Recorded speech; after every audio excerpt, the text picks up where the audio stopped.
السلام علیکم معزز خواتین و حضرات، اس طرح کی پیاری پیاری ویڈیو دیکھنے کے لیے ہمارے چینل کو سبسکرائب کریں اور بیل کے آئیکن کو دبائیں تاکہ آپ کو ہماری ویڈیو سب سے پہلے ملتی رہے۔ نوجوان کسان اور خوبصورت لڑکی۔ کسان نوجوان اپنے کھیت میں کام کر رہا تھا۔ ایک نسوانی کہکے سے وہ چونک گیا۔ ایسی حسینہ تو اس نے زندگی بھر نہ دیکھی تھی۔ وہ اس کی طرف بڑھا چلا گیا۔ وہ بھی مسکرا رہی تھی۔ میرے ساتھ گھر چلو گی؟ وہ بلا جھجک اس کے ساتھ بولی۔ وہ فضاؤں میں اڑنے لگا۔ چودھری کا ڈیرا آباد تھا۔ دوست احباب کے مجمع میں نوکر چاکر خدمت کے لیے کھڑے ہوئے۔ چودھری جی، اس کا خادم خاص ڈیرے میں ہانپتا کانپتا داخل ہوا۔ خیر تو ہے؟ او جی خیر کہاں، میں چوک میں کھڑا تھا۔ نورے جٹ کا جوان لڑکا ایک ایسی حسینہ کے ساتھ گزر کے گھر جا رہا تھا کہ اس جیسی زندگی میں نہ دیکھی۔ نامعلوم کہاں سے لے کر آیا ہے، چاند کا ٹکڑا ہے چودھری جی۔ اسے سمجھ نہیں آ رہا تھا کہ اسے کہاں بٹھاؤں۔ آج اس کی زندگی کا بہترین دن تھا۔ اس نے کبھی سوچا بھی نہ تھا، واقعی جب خدا دیتا ہے تو چھپڑ پھاڑ کے دیتا ہے۔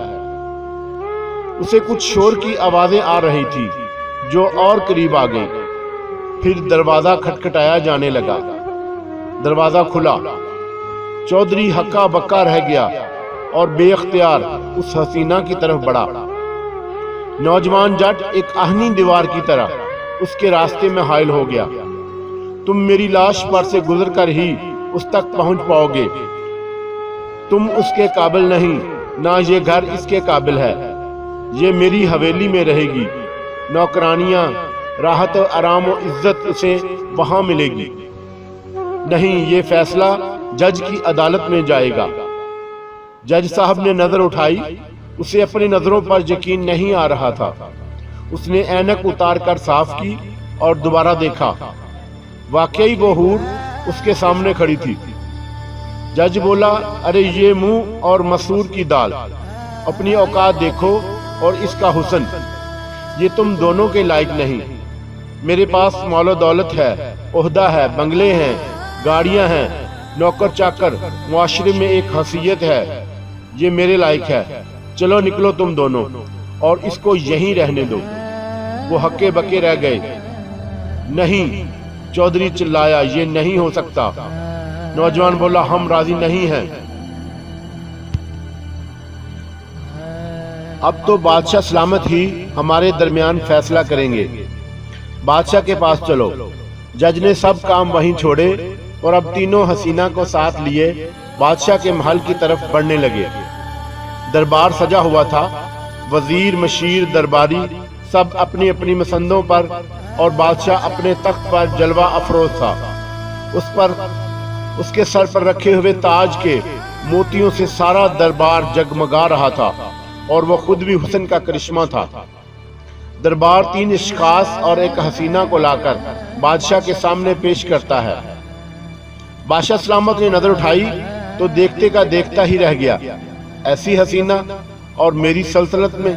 اس نے حکم دیا کہ ان تینوں کو ایک طرف لے جاؤ اور حسینہ کو میرے محل میں لے جاؤ۔ جج صاحب نے